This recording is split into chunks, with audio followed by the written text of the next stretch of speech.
The Apostle Paul said that in the dispensation of the fullness of time, God's plan was to gather all together in Christ, both which are in heaven and which are on earth. Ephesians chapter 1 verse 10. What is the dispensation of the Bible?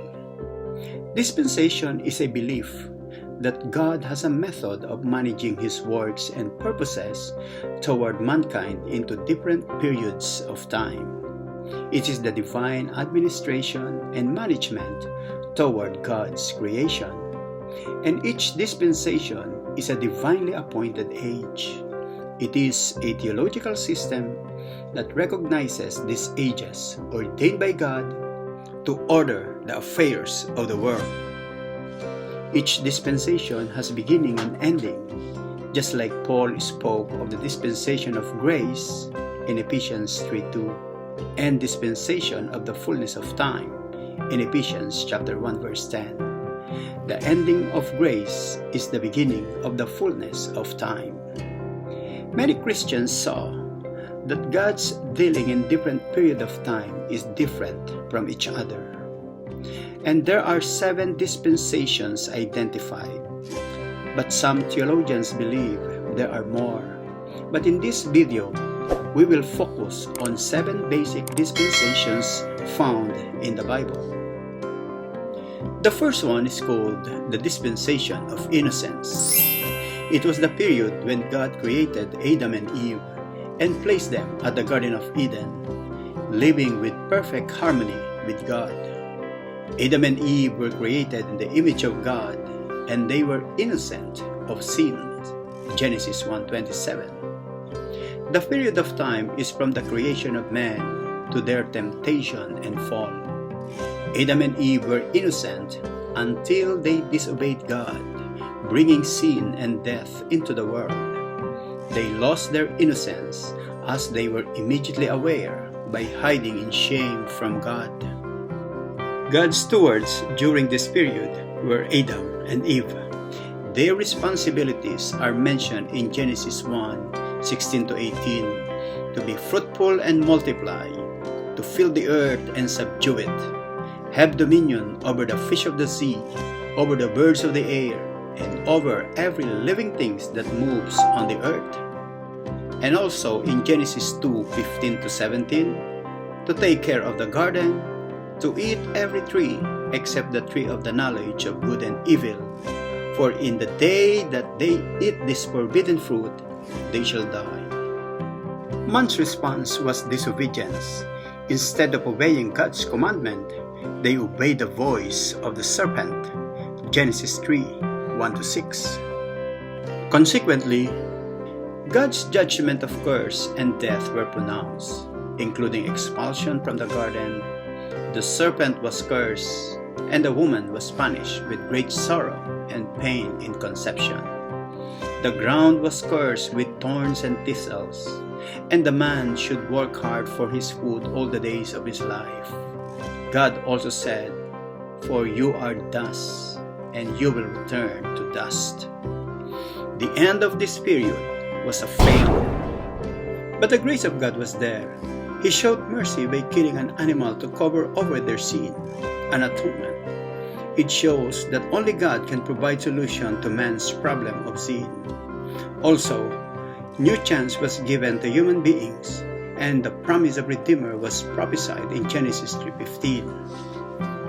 This dispensation was short-lived and was brought to an end by Adam and Eve's disobedience. The second is called the dispensation of conscience. The first one is innocence, the next is the conscience. The ending of innocence is the beginning of conscience. After the fall and eviction of Adam and Eve from the garden, this dispensation demonstrates what mankind will do if left to his own will and conscience, which have been tainted by the inherited sin nature. The period of time is from Adam's expulsion from garden to Noah's flood. During this period, children were born to Adam and Eve, but human beings became even worse. Guided by conscience, they were supposed to choose to do good and approach God by means of a blood sacrifice. Genesis 4:4. God has accepted Abel's animal sacrifice, but rejected Cain's grain sacrifice. Out of jealousy, Cain slew his brother Abel. That's in Genesis 4:8. So that the first murder happened during this dispensation. God's stewards during this period were Adam and Eve, Cain, Enoch, and Noah. What are their responsibilities? To obey their conscience, choose good over evil. Cain had the opportunity to bring a proper sacrifice, for he knew what is good and evil. But Cain demanded that God be pleased with his own efforts and refused to follow God's plan. He violated his conscience to do good and failed in his responsibility to choose to do right. As human beings multiply, conscience proved to be a poor guide to humanity. Then the Lord saw that man was very sinful on the earth. Every plan and thought of the heart of man was sinful always. We can see that in Genesis 6:5. To simplify, man's response during this dispensation was disobedience. Instead of following the dictate of good conscience, they followed evil thoughts and sinful ways. Consequently, the Lord has decided to destroy man from the face of the earth, along with all land-dwelling animals. Genesis 5:7.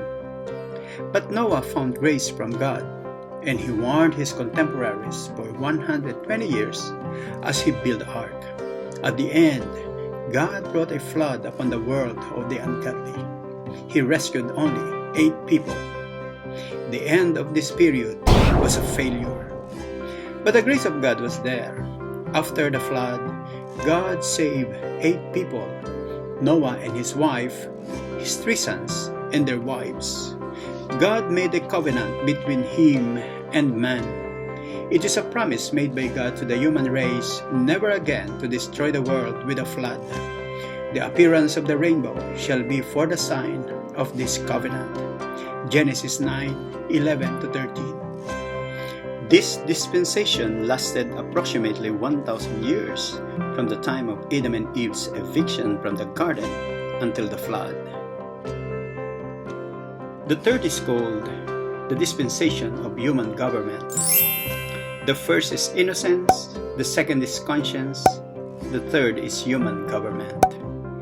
After the flood, God spoke to Noah and instructed him to repopulate the earth. A human government was divinely ordained by God to restrain evil and protect man from his own sinful nature. The period of time is from the family of Noah to the family of Abraham. During this period, the children of Noah began to build their own communities or human government. Shem became the father of the Mediterranean and Middle Eastern people. Ham descendants spread into Africa, and Japheth's descendants into Europe and Asia. God's stewards during this period were Noah, Shem, Japheth, Ham, Nimrod. And what are their responsibilities? God made them responsible to protect the sanctity of human life. They shall have dominion over the animal creation. They are allowed to eat meat, but they shall not eat flesh with its life, that is, its blood. Genesis chapter 9, verses 1-5. Also, God said that whoever sheds man's blood, by man shall his blood be shed, for in the image of God he made man. Genesis 9:6. God began to establish the orderly rule of mankind for the sake of society. Capital punishment is the most potent function of human government, and it assumes all forms of laws and organization. But sin and disobedience continued, with great idolatry and moral degradation. Nimrod began to build kingdoms, and the people built the Tower of Babel, saying, "Let us make ourselves a name, otherwise we will be scattered abroad over the face of the whole earth." Genesis 11:4. Staying in one place was the one thing God told them not to do. Consequently, God destroyed the tower, confused the people, and divided them into different language groups. By doing this, His sovereign will to fill the earth was accomplished. The end of this period was obtained. But the grace of God was there. He called the family of Terah from Ur of Chaldea and chose Abraham to start a new beginning that led to the founding of the nation of Israel. Genesis 12, 1-2. This dispensation, from Noah's flood to the calling of Abraham's family, is approximately 1,000 years. The fourth is called the dispensation of promise. The first is innocence, second is conscience, third is human government, fourth is promise. After the dispersion of mankind to many nations, God started a new dispensation with the call of Abraham and his family. He told him to leave his country and his father's house to go to the land of Canaan. His name shall be great and will be a blessing to all the families of the earth. Genesis 12, 1-3. The period of time is from the calling of Abraham to the giving of law to Moses at Sinai. During this period, God made a covenant with Abraham with unconditional promises, both physical and spiritual, were made to Abraham and his descendants, such as Isaac and Jacob. Abraham has children too with other women, but the promise was given to Isaac, Jacob, and his 12 children. God's stewards during this period were Abraham, Sarah, Isaac, Jacob, Joseph. What are their responsibilities? To dwell in the land of Canaan, a promised land. He will be blessed not only with the land, but with the seed as well.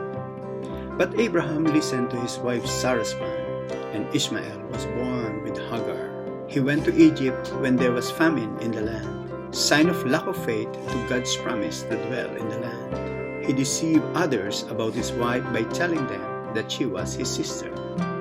As time went by, his son Isaac and later Jacob failed in similar manner.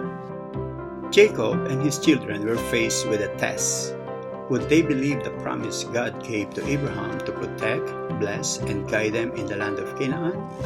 Will they stay in time of famine and wait for God's miraculous provision? Or will they go to Egypt because there was grain in Egypt? They chose not to believe the promise. Instead, they went to Egypt. In Egypt, the children of Israel grew in number, and Pharaoh thought that they were a threat to the Egyptian security, so that he made them slaves. This time, the children of Israel were out of the land of promise, out of God's blessings. Consequently, they became slaves in Egypt for many years. And the end of this period was a failure. But the grace of God was there. He called Moses and promised to deliver the Israelites out of bondage. God also punished Egypt with 10 plagues. God told Moses to institute the Passover protection and through the miraculous meeting of their material needs. God reminds the Israelites of His grace to them, saying, "You yourself have seen what I did to Egypt, and how I carried you on eagle's wings and brought you to myself." Exodus 19:4. This dispensation of promise ended at Mount Sinai, a period of about 430 years where God gave Abraham's people the law to govern them in yet another manner. Before we close this video, let me tell you the components of all dispensations. 1. Dispensation has a beginning. 2. It has a period of time. 3. God appointed the stewards during this period. 4. God instructed them of their responsibilities. 5. God tested them, but human being always disobeyed God's instruction. 6. There is failure in every dispensation. 7. Consequently, God judged the people of this period. And 8. But the grace of God is evident by giving mankind a new beginning. Thank you for being here.